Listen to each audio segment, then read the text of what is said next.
The day Clara married Thomas, the carpenter, her own mother wept at the altar. Not from joy, from shame. The small town of Millhaven had gathered in that little church, all 300 of them, not to celebrate, but to watch, to witness what they were already calling the biggest mistake a woman had ever made in that town. Thomas Reed stood at the altar in a pressed but clearly old white shirt, his shoes polished but cracked at the sole, his hands, those big, rough carpenter's hands, folded in front of him, completely calm, like a man who had no idea what everyone was whispering, or maybe like a man who simply didn't care. And Clara? Clara walked down that aisle like she was walking into a fire, chin up, eyes forward, because she had made her choice and she was not going to flinch. She'd been raised to finish what she started. Nobody in Millhaven gave that marriage 6 months. They were wrong, but not in the way you'd expect, because what nobody in Millhaven knew, what Clara herself didn't fully know, was that the quiet man with the sawdust on his hands and the cracked shoes in the small workshop at the edge of town was worth more money than that entire town would earn in 100 years. This is how the truth came out. And when it didn't just change their lives. It rewrote everything. Let me tell you about Clara first, because you need to understand exactly who she is before you understand why what happened to her matters. Clara Bennett was 28 years old, a high school biology teacher, the kind who stayed after class to help the students who pretended they didn't care. She had a quiet laugh, a stubborn jaw, and the kind of patience that people mistake for weakness until the day they realize it was actually iron. She'd grown up in Millhaven, a small lake town, beautiful, tight-knit, proud, and deeply obsessed with status. In Millhaven, what you drove, what your husband did, what your house looked like, these things mattered more than who you actually were. Clara had always known this. She just never believed it applied to her. Her father, Robert Bennett, was a retired school teacher who believed in character above all else. Her mother, Diane Bennett, was a woman who believed in appearances above all else. Between the two of them, Clara had been pulled in opposite directions her entire life. She met Tom to everyone who knew him, on an ordinary Tuesday morning. She'd been walking home from school when she passed his workshop. A little roadside shed, really. Planks of wood leaning against the wall, the smell of fresh timber and varnish hanging in the air. And inside, this man, tall, broad-shouldered, probably 32 or 33, was bent over a half-finished chair, working with a focus that made Clara stop walking. She didn't know why she stopped. She just did. He looked up. Their eyes met. He didn't say anything charming. He didn't try to impress her. He just said, "You're Clara Bennett. You taught my nephew last year." He said you were the only teacher who made science feel like it mattered. That was it. That was the beginning. Now, the antagonist. Because every story has one, or in this case, several. Gerald Hartwell, Clara's uncle, her father's older brother, was the kind of man who measured every person he met against a mental checklist of assets. House, car, salary, connections. If you didn't clear his minimum threshold, you weren't worth his handshake. Gerald had been planning Clara's marriage for years. He had a candidate, a city businessman named Douglas Crane. Mid-40s, owns a logistics company, 3 houses, 2 luxury SUVs, and a personality like a grinding machine. He'd been married before, briefly, but Gerald didn't consider that a problem. He considered it experience. Douglas had already made his intentions formally known to Clara's family. The date was being discussed. When Clara told them she was marrying Thomas the carpenter instead, Gerald didn't shout. He went very, very quiet. And in Millhaven, when Gerald Hartwell went quiet, that was worse than shouting. The months before the wedding were a war. Diane cried for 3 days straight, not discreetly, loudly, dramatically, the way a woman cries when she wants the whole neighborhood to know she is suffering. Neighbors came to ask what happened. When she told them Clara was marrying Thomas the carpenter, they responded exactly as she'd hoped, with horror. A carpenter? What kind of life is that? What will they eat? Wood shavings. A teacher and a carpenter. That is a struggling marriage from day one. Clara has wasted herself. Her father tried a different approach. He sat Clara down with quiet seriousness and said, "My daughter, I am not against love, but love doesn't pay the bills. Love doesn't fix the roof when it rains. Tell me what this man has, not what he makes you feel." Clara said, "Dad, he has character." Robert closed his eyes like that answer physically pained him. Then Gerald made his move. He summoned Thomas to a meeting without telling Clara. Just Thomas, alone, in Gerald's large living room with the marble countertops and the framed photo of himself shaking hands with the mayor. What was said in that room, Clara didn't learn until much later. What she knew was that Thomas came home that evening quieter than usual. He sat on the small bench outside his workshop until almost midnight. When Clara asked him what was wrong, he said, "Nothing, Clara, just thinking." She pressed him. He smiled, that calm, unbothered smile she'd come to love, and said, "Some people think they can buy distance between two people. Let them think what they like." She didn't understand it then. Later, she would understand everything. Gerald had offered Thomas $50,000 to disappear, to pack up his little workshop and leave Millhaven. He'd framed it as mercy. "I'm saving you from embarrassment, young man. You know you cannot match this family's expectations. Take the money. Start fresh somewhere else." Thomas had sat through the entire speech without interrupting. Then he stood up, thanked Gerald for his time, and left. He didn't take the money. He didn't leave. He showed up at Clara's father's house the following Sunday with a modest but carefully prepared proposal, flowers, a simple ring, and a letter for her parents asking formally for their blessing. Gerald's jaw tightened so hard you could hear it. The wedding happened on a Saturday in March. The church was full, not full of well-wishers, but full of spectators.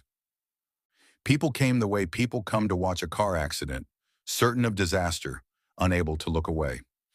Douglas Crane sat in the third row with his arms crossed and the expression of a man who has been insulted and is cataloging the memory carefully for future use.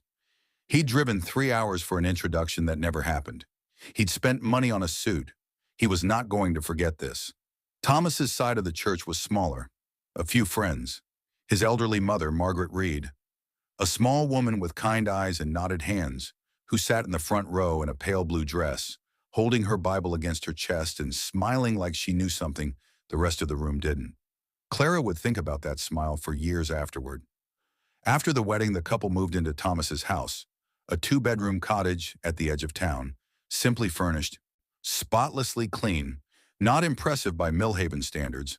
The yard had an oak tree and a small garden. The kitchen was narrow. The comments started immediately. "She's cooking on a 2-burner stove, like a college student. I heard he doesn't even have a proper car. They share one old pickup truck. Clara's looking thin. Happiness doesn't last long on an empty stomach." Clara heard every word. She worked. She taught.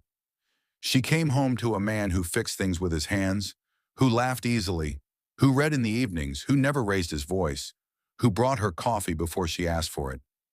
She told herself she was happy, and the strange thing was, she actually was. Mostly, except for the weight of everyone's expectations pressing on her chest like a slow hand. Then the first strange thing happened. It was a Wednesday evening, 6 months into the marriage. Clara came home from school to find a black Range Rover parked outside their cottage, the kind that cost more than their house. 2 men in suits stood beside it, patient and still, like they'd been trained to wait. When she walked inside, Thomas was seated at the kitchen table, talking on a phone she'd never seen before. Not his regular phone, a different one, matte black, clearly expensive. He saw her, said something brief into the phone, and hung up. "Whose car is that?" Clara asked. "Business associates," Thomas said. "What business?" He met her eyes with that calm look. "I'll explain everything soon, Clara. I promise." "You've been saying that for 6 months." He reached across the table and held her hand. "Trust me a little longer." She wanted to push. She didn't. Because that was Clara.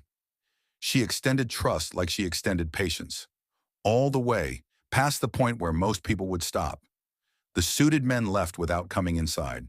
The black car disappeared down the road. That night, Clara lay awake listening to Thomas breathe beside her, and she thought, "Who is this man I married?" Not in fear, in genuine wonder, because there were patterns she couldn't explain. The way his workshop always had materials, good materials, expensive hardwoods, but he never seemed stressed about money. The way his mother's medical bills were always paid, instantly without discussion. The quiet phone calls he took outside when he thought she was asleep. The fact that he'd once described the interior of a private aircraft so specifically, the layout, the seating, the quality of the windows, that she'd asked if he'd been on one, and he'd smiled and changed the subject. The fact that sometimes in the evening, she'd catch him looking out at the lake with an expression she could only describe as someone looking at something they once owned. She'd told herself she was imagining it. Now she wasn't so sure. The second strange thing happened 3 weeks later. A letter arrived, no return address. Addressed to Thomas H. Reed in formal typeface, the envelope thick and cream-colored, the kind used for legal documents.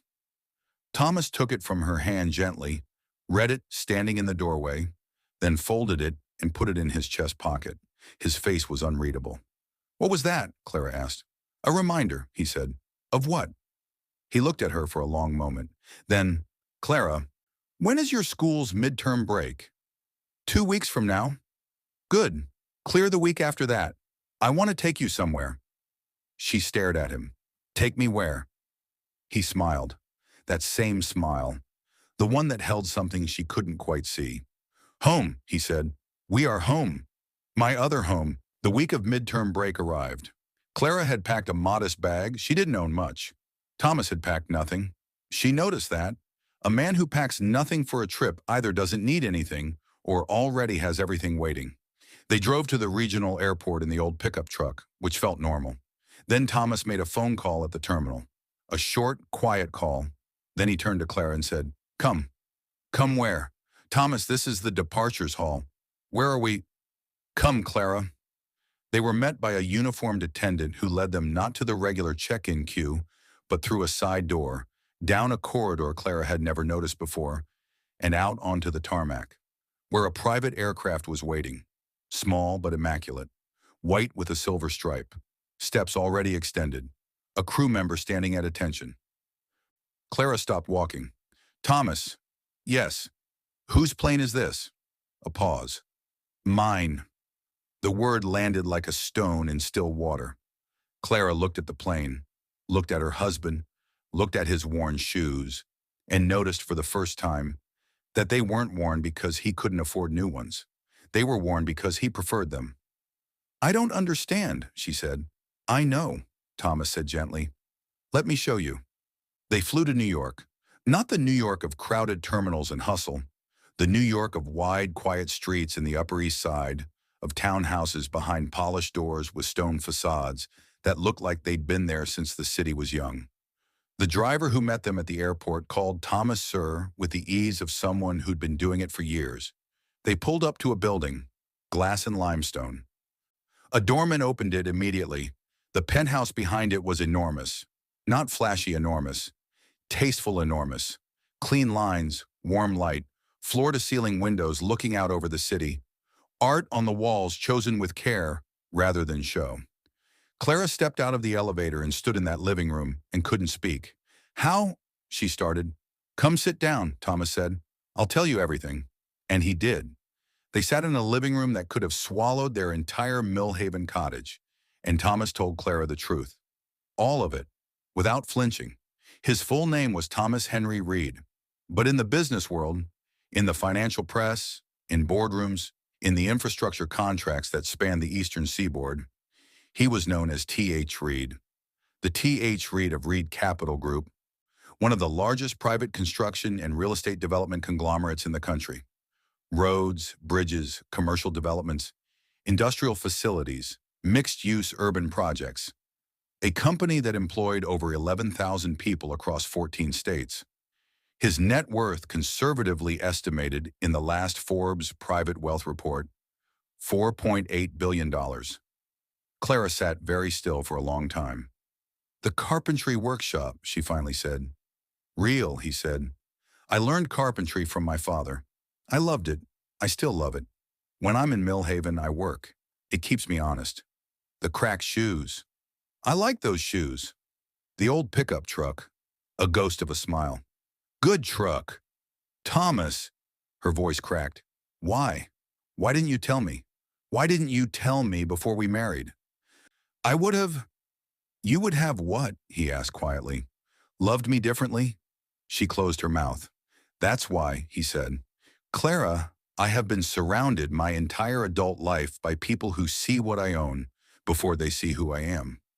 My father built this company and it nearly destroyed our family because every person who came close to us came for the money, not for us. I watched my father die surrounded by people who didn't actually know him. I swore I would find a different way. He leaned forward. When I came to Millhaven, I was supposed to be there for 1 month, overseeing a quiet land acquisition near the lake. I was not supposed to stay. I was not supposed to meet anyone. And then I saw you through my workshop window, walking home from school with papers under your arm and chalk on your sleeve. And you stopped to help a child who'd fallen off his bicycle. You didn't know I was watching. You didn't do it for anyone. You just did it. Clara's eyes were filling. I needed to know who you were when you thought there was nothing to gain, Thomas said. So I stayed. I kept the workshop. And every day I watched you see me. Not my money, not my name. Just me, the man with sawdust on his hands. And you chose that man, Clara. You fought your family for that man. You walked down that aisle for that man. And that is the woman I was willing to wait my whole life to find. A tear ran down Clara's face, then another. I was going to tell you at 6 months, he said softly. Then your uncle offered me money to leave you. And I thought, let me wait a little longer. Let me see who she really is when the pressure comes. And you held, Clara. You held. She wiped her face. $4.8 billion. Approximately. And you drive a cracked-up pickup truck. It has character. She laughed and cried, both at the same time. He held her hands. I should have told you sooner. I know that. I'm sorry. But I am telling you now, and I'm asking you. Do you want this life with me? All of it. Not just the man in the workshop. The whole thing. Clara looked around the room, at the life he'd hidden, at the man sitting across from her who'd chosen honesty over image, authenticity over ambition, sawdust over suits. She thought about every person in Millhaven who'd laughed at her choice. She thought about Gerald's face when he'd offered this man $50,000 to disappear. She thought about Douglas Crane in his third-row seat at their wedding with his arms crossed and his 2 luxury SUVs. She took a long breath. Yes, she said, all of it. They returned to Millhaven the following Friday, not in the old pickup truck, in a convoy. 3 black Range Rovers, one behind the other, moving through the town's main road at a quiet, deliberate pace. The kind of vehicles that made people stop what they were doing and stare. Word traveled fast. In a town like Millhaven, it always did. By the time the convoy reached Gerald Hartwell's house, a small crowd had already gathered at the edge of the road. Neighbors, shop owners, parents from the school, people who'd finished their Friday errands and hadn't quite made it home yet. All of them watching. Thomas stepped out first, but this time, he wasn't wearing the pressed but worn white shirt. He wore a simple, perfectly fitted dark wool coat over a charcoal suit that cost more than most people in that crowd earned in a month. Same calm face, same big hands, same man, different context. Clara stepped out beside him, her hand tucked in his arm, holding herself like someone who had finally stopped apologizing for existing. Behind them, Thomas's head of security, his personal assistant, and 2 legal advisors who'd flown in from New York. Gerald came to his own front door when he heard the noise. He stood there in his house with his marble countertops and his mayor photo, and he looked at the convoy, and he looked at Thomas, and something behind his eyes shifted, slowly, like a tectonic plate moving. Thomas, he said carefully, what is all this? Good afternoon, Gerald, Thomas said pleasantly. I came to greet the family, properly this time. Gerald's eyes moved to the cars, to the suited men, to Clara standing straight and still, back to Thomas. Those cars, mine, Thomas said simply, a long pause. Thomas, when we spoke before, you offered me $50,000 to leave your niece. Thomas said, his voice still entirely pleasant, loud enough for the growing crowd to hear. I want to confirm that I declined. And I want to thank you, Gerald, because that conversation told me everything I needed to know about what Clara was dealing with. It made me more certain. The crowd rippled. Whispers broke everywhere. Diane appeared in the doorway of the family home, heard the whispers, looked at the cars, and grabbed the doorframe for support. Robert came out behind her, squinting. Saw his daughter, saw the cars, saw Thomas. Read the moment, sat down on the front step. It was Thomas's assistant who then did the thing that quietly broke the town's brain. She stepped forward and introduced Thomas, fully formally, the way you'd introduce someone at a shareholder meeting. Thomas Henry Reed, chairman and founder of the Reed Capital Group, with assets spanning construction, real estate, and infrastructure development across 14 states. Current net worth as of the last private valuation. She said the number out loud. The crowd went completely silent. A woman in the back actually sat down